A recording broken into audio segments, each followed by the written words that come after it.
सफलता आपका परिचय दुनिया के सामने कराएगी और असफलता दुनिया का परिचय आपसे करा देगी।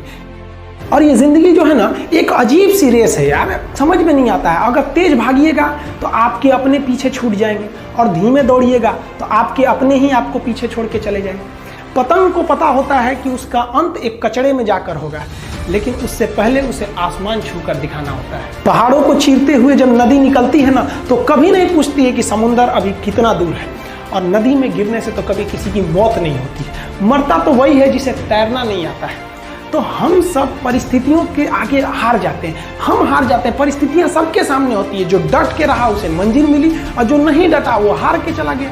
देखिए, जिंदगी में आपसे भी कुछ गलतियां होंगी। और गलती किससे होती है? जो काम करता है, मेहनत करने वालों से ही तो गलतियां होती है। निकम्मों की तो पूरी जिंदगी निकल जाती है दूसरों में कमी ढूंढते ढूंढते। मेहनत बता देता है कि परिणाम कैसे मिलेगा, वरना परिणाम तो बताता ही है कि आपका मेहनत कैसा था।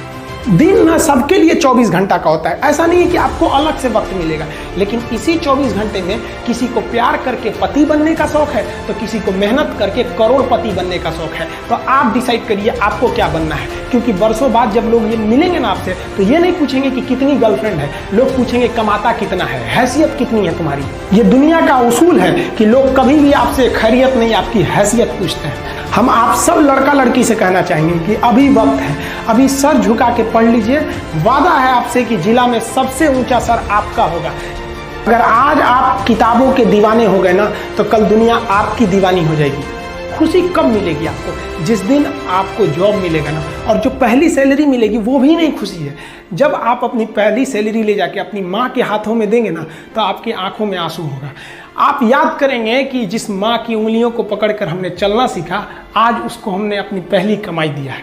और जब कमाने लगेंगे ना, तब समझ में आएगा कि लाखों रुपए की अहमियत कुछ नहीं है, वो 1 रुपए के आगे जब माँ स्कूल जाते वक्त दिया करती थी। और गौर से देखा करो अपने माँ बाप के आंखों में, ये वो आईने होते हैं जिसमें बच्चे कभी बूढ़े नहीं होते। जब हम जन्म लेते हैं तो जन्म से ही हमारी जीभ रहती है और मरने तक हमारे साथ जीभ रहती है, क्योंकि वो बहुत ही नरम रहती है। उसे गुस्सा वो बहुत हार्ड नहीं होती है। लेकिन जन्म लेने के बाद दांत आता है और दांत काफ़ी कड़ा होता है और मरने से पहले ही दांत चला जाता है। यानी अगर आप नरम रहेंगे तो काफ़ी लंबे समय तक रहेंगे, और जहाँ हार्ड होंगे आप वहीं आपका पतन चालू हो जाएगा।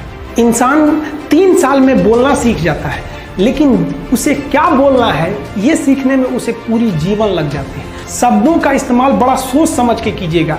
ये आपके माँ बाप के दिए गए परवरिश का एक सबूत होता है। अतः आप अगर किसी से अपशब्द बात करते हैं तो सभ्य व्यक्ति आपको नहीं कोसेगा, बल्कि आपके माँ बाप को कहेगा कि इसे संस्कार नहीं सिखाया। ये शब्द जो होते हैं हमारी परवरिश का परिचय करा देते हैं। शब्द का इस्तेमाल भोजन की तरह करना चाहिए। जिस तरह से भोजन को बनाने के बाद थोड़ा सा चख लिया जाता है, उसी तरह शब्द को दूसरे के सामने बोलने से पहले एक बार जरूर चख लीजिएगा।